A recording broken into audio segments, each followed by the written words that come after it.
Go. Hi, I'm Jody Kolodzey from the National Writers Union.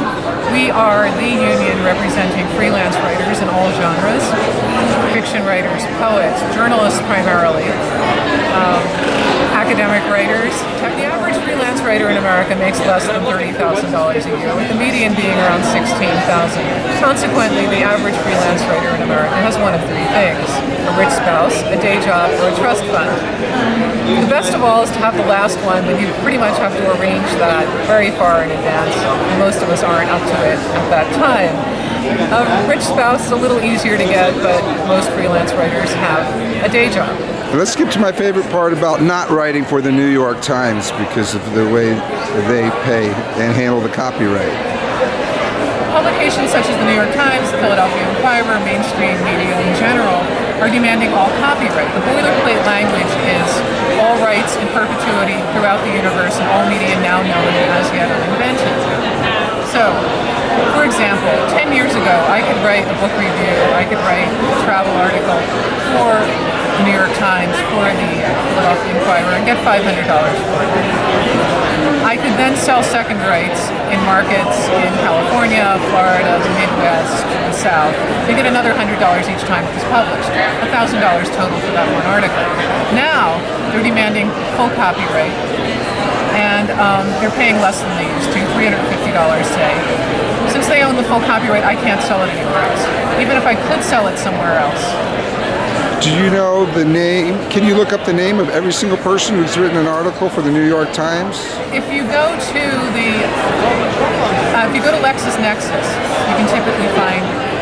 So you could actually round them all up electronically and have them go on strike simultaneously. One of the things we're trying to do is organize writers freelance writers at various publications. The Writers Guild, the Hollywood Writers Guild, script writers for movies, for television, have done this.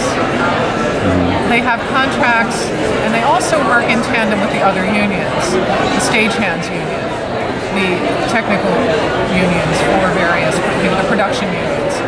And if you don't hire a union writer, you don't hire anyone. It's a closed shop, basically. We're striving to get closed shops.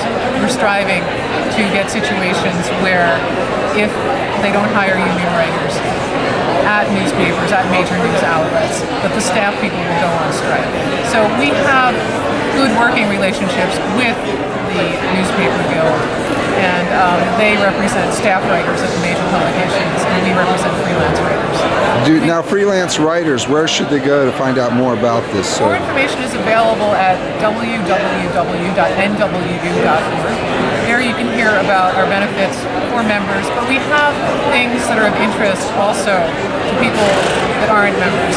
Just the other day, the last time I looked, there was an alert about a particular magazine, and unfortunately I can't remember the name, but one of the things we offer members are databases and online communities where you can look up and find out about a publication you have not worked for, and perhaps a publication you've not heard of, and how they treat their writers.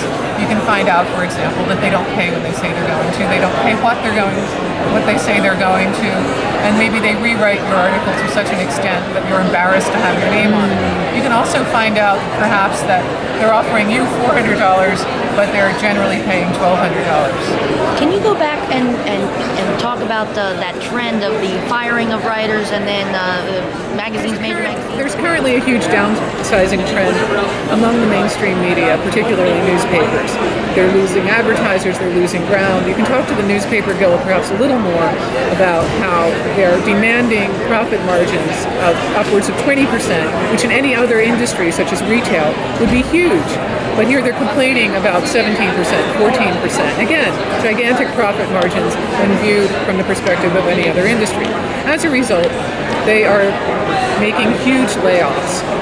The Philadelphia Enquirer, within the past month, laid off 17% of its newsroom. So what happens? They still have the news hole to fill.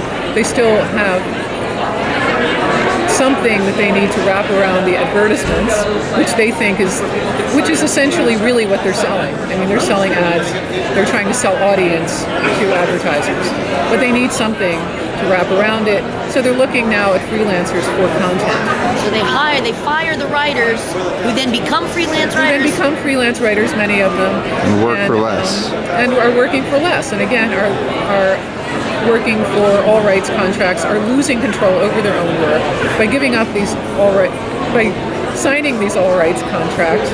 They are losing total control over their own work. The Enquirer can publish anthologies, which they do, which they have done in the past. I don't know exactly what's going on. The Enquirer, where I was on staff and for whom I used to freelance until I refused to sign the all rights contracts, Good for you.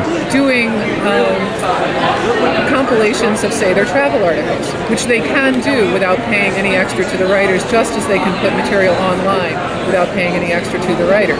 And your name, please? I am Jody Kolodzey.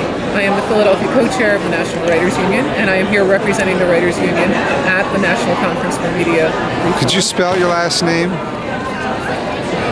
Okay, there we go. Thank you very much, Jody. You're welcome.